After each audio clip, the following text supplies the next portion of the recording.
Hi there, welcome back to English at Do Mission. আজ আমরা পড়ব শ্যালের ব্যবহার। তাহলে চলো দেখি শ্যাল সম্পর্কে কি কি আছে দেখে আসি। First, shall is a modal auxiliary verb. It is mainly used with I and we, especially in formal English. অর্থাৎ I এবং উই যদি কোনো সেন্টেন্সের সাবজেক্ট হয় তাদের পরে মোডাল হিসেবে আমরা শ্যাল ব্যবহার করে থাকি। মোডাল অক্সিলারি মানে কি? এটি এমনই একটি ভার্ব যা মেইন ভার্বকে অর্থ প্রকাশে সাহায্য করবে।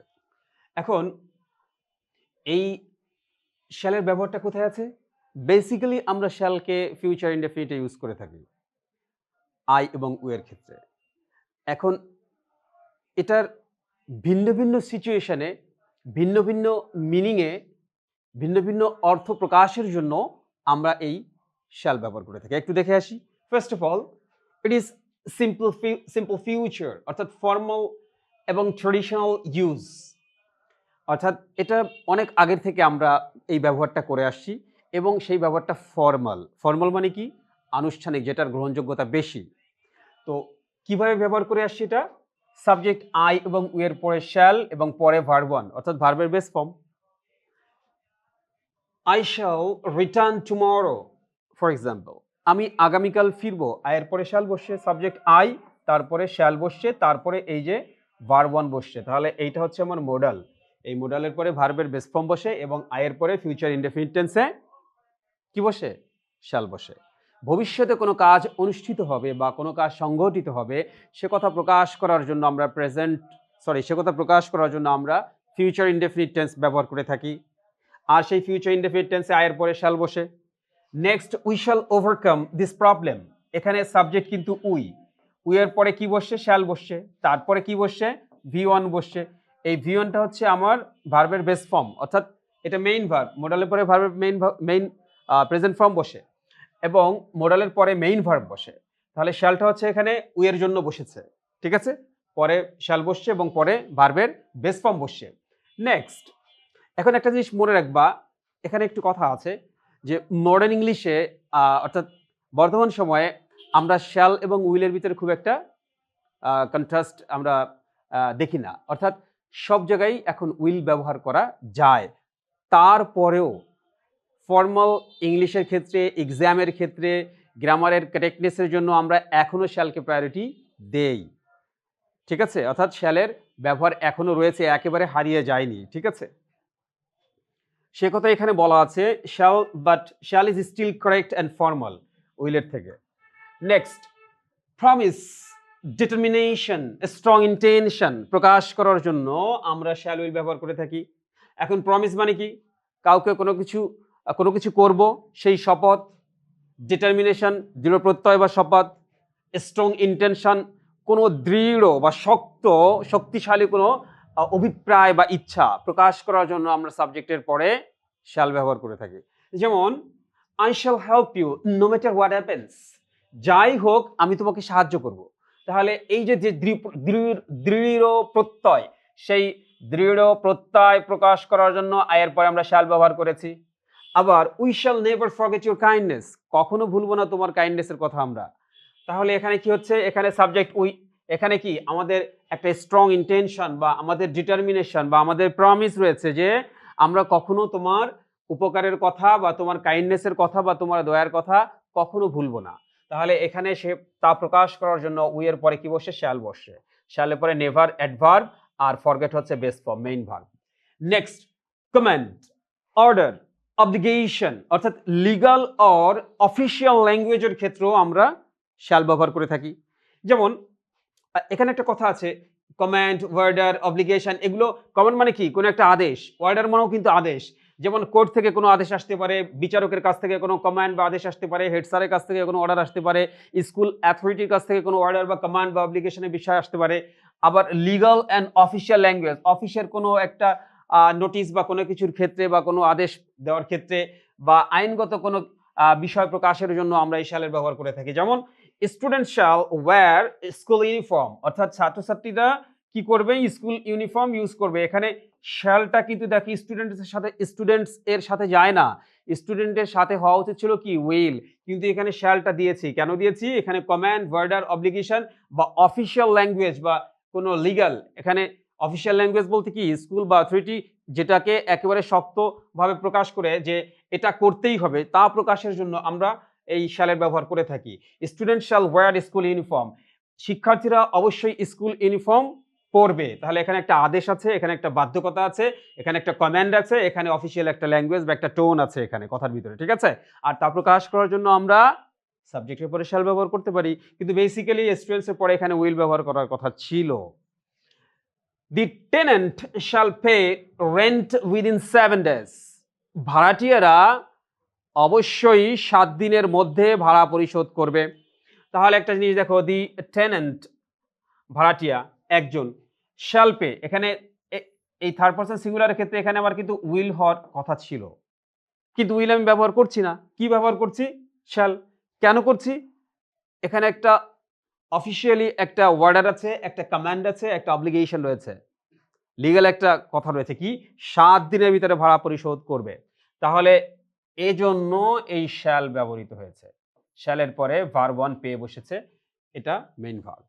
এখানে একটা জিনিস মনে রাখবা, শ্যাল সমান সমান এই যে অস্বাভাবিক ব্যবহার শ্যালের, এই যে অব্লিগেশন, এই যে কমান্ড, এই যে ওয়ার্ডার, লিগ্যাল অফিসিয়াল ল্যাঙ্গুয়েজের কথা বলছি, বা এই যে প্রমিসের কথা বলছি, এই যে ডিটারমিনেশনের কথা বলছি, এই যে স্ট্রং ইন্টেনশনের কথা বলছি, এই ক্ষেত্রে আমরা যে শ্যালটা ব্যবহার করি উইল ব্যবহার না করে, সেই শ্যাল সমান সমান মাস্ট, সেই শ্যাল মাস্টকে রিপ্লেস করে। অর্থাৎ মাস্টের যে একটা অর্থ রয়েছে সেই অর্থটা শ্যাল দিয়ে প্রকাশ করা যায়, ঠিক আছে, যেটা উইল দিয়ে হয় না। Next, suggestion, offer, interrogative form, অর্থাৎ প্রশ্নবোধক কোনো বাক্যে ফর্মের মাধ্যমে যদি আমরা কোনো সাজেশন, কোনো প্রস্তাব দেই, আমরা কোনো অফার দেই, তা প্রকাশ করার জন্য আমরা শ্যাল ব্যবহার করি বাক্যের শুরুতে। যেমন shall I open the window, আমি কি জানালাটা খুলবো? তাহলে শ্যাল বসছে শুরুতে। অর্থাৎ আমি জানতে চাচ্ছি, আমি একটা প্রস্তাব করেছি, আমি কি জানালাটা খুলবো? তারপরে কি shall we start the class now, এটা কিন্তু একটা প্রপোজাল অর্থাৎ সাজেশন। আচ্ছা, আমরা কি এখন জানালাটা খুলবো, মানে কি এটা একটা সাজেশন চাচ্ছি, মানে সবাই হ্যাঁ হ্যাঁ খুলো, তার মানে কি আমার প্রস্তাবটি তারা তখন গ্রহণ করেছে। তাহলে এরকম প্রস্তাব ইন্টারোগেটিভ ফরমেশনে দেওয়া যেতে পারে। আবার কি আছে, asking for advice or opinion, আবার একই টোনের কথা এখানে, যে কোনো কিছু জিজ্ঞাসা করতে অথবা কোনো উপদেশ চাইতে অথবা কোনো মতামত চাইতে আমরা কি ব্যবহার করি, বা প্রকাশ করতে বা চাইতে আমরা শ্যাল ব্যবহার করি। Shall I tell him the truth, মানে আমি মতামত চাচ্ছি, আচ্ছা আমি কি তাদেরকে বা তাকে সত্যটা বলে দিব? তার মানে কি it's an opinion that I am asking for from somebody or someone, ঠিক আছে? তাহলে সেটা প্রকাশ করার জন্য আমরা এই শ্যাল দিয়ে প্রশ্ন করতে পারি, ঠিক আছে? Next, threat or earnings or strong emotion, কোনো হুমকি ধামকি বা কোনো সতর্ক বার্তা অথবা কোনো স্ট্রং ইমোশন, শক্ত বা দৃঢ় কোনো একটা অনুভূতি, সেটা প্রকাশ করার জন্য আমরা শ্যাল ব্যবহার করি। কিরকম, ইউ শ্যাল রিগ্রেট দিস, দেখো ইউ এর ক্ষেত্রে কিন্তু উইল ব্যবহার করার কথা ছিল, কিন্তু সেটা বসে নাই, কি বসে? শ্যাল বসে। তার মানে কি এটা দ্বারা অবশ্যই তুমি অনুতপ্ত হবে, এ কথা প্রকাশ। স্ট্রং ইমোশনের ব্যাপার আছে, যে তুমি রিগ্রেট করা মানে কি ফিল করা, তুমি অনেক স্ট্রং একটা ইমোশন ফিল করবে, আর সেটা কি ইউ শ্যাল রিগ্রেট দিস, তুমি এর জন্য অনুতপ্ত হবে, এই বিষয়টা নিয়ে অনুশোচনায় ভুগবে। আবার কি আছে, হি শ্যাল বি পানিশড, এখানে হি এর ক্ষেত্রে কিন্তু আমরা উইল বসাচ্ছি না, শ্যাল বসিয়েছি। তাহলে এই শ্যাল দ্বারা মাস্টের বিষয় প্রকাশ পাচ্ছে, অর্থাৎ তুমি অবশ্যই শাস্তি পাবে। তাহলে হি উইল বি পানিশড কিন্তু সিম্পল বা জেনারেল সেন্সে ঠিক আছে, কিন্তু এই যে স্ট্রং ইমোশন বা থ্রেট বা ওয়ার্নিং, এটা কিন্তু প্রকাশ করে একমাত্র শ্যালের মাধ্যমে, ঠিক আছে? সেটা আমরা এখানে ব্যবহার করেছি। নেক্সট, কন্ডিশন, রেজলিউশন, অর্থাৎ ফর্মাল কোনো স্টেটমেন্ট যদি প্রকাশ করা হয় কোনো অবস্থা প্রকাশ করতে গেলে, অর্থাৎ বা শর্ত, বিশেষ করে শর্ত প্রকাশ করতে গেলে, ঠিক আছে? তাহলে আমরা কি করব, আমরা জানি আমরা শর্ত হচ্ছে ফার্স্ট কন্ডিশনের ক্ষেত্রে শর্ত বসে, ইজযুক্ত অংশ প্রেজেন্ট ইনডেফিনিট হলে পরের অংশ ফিউচার ইনডেফিনিট হয়, আর সেই ফিউচার ইনডেফিনিটের ক্ষেত্রে শ্যাল ব্যবহৃত হয়।